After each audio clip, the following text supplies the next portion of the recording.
How to manually add a fixed asset into the fixed asset register in Xero. Here we are on the dashboard of our test client. We go to accounting, fixed assets. So as you can see, we haven't got any assets set up yet. So we'll go here into the right of the screen, click on new asset, and we can start filling out these details.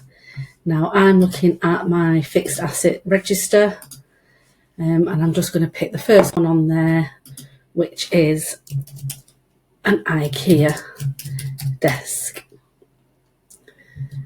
The purchase date of this IKEA desk was February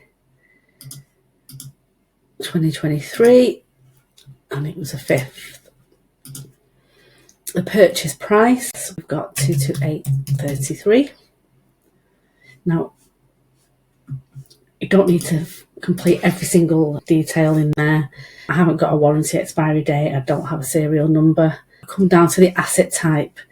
We should have already set our asset types up at this stage. This is office equipment. I should have an office equipment asset type in here to select from.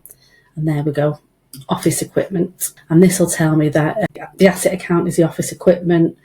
The accumulated depreciation account is the correct one on office equipment. And we've got the depreciation expense account. You can put descriptions in there, but if you've got a laptop, maybe you can put a few more details about which laptop it is or which member of staff's using it if you've got employees. I'm not going to put a description in. I'm going to move down to the depreciation settings.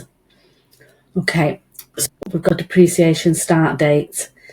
Now we can leave that as the 5th of February 23 because that's the date that we bought it. The depreciation method and the averaging method are all from the default accounts that we selected when we set up the office equipment asset type.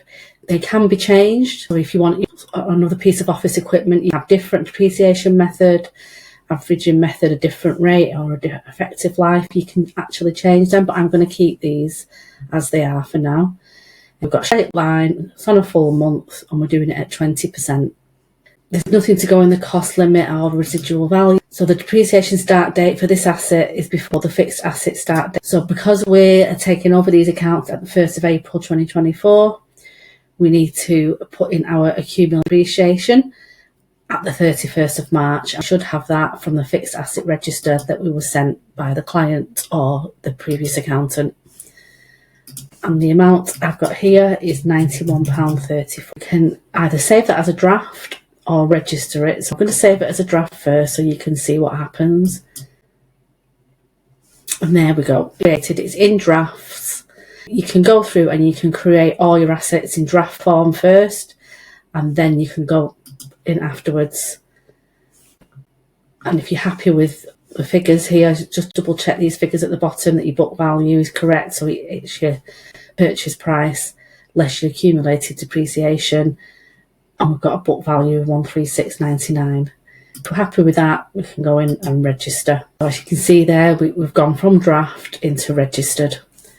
And that's how you manually add a fixed asset to the fixed asset register.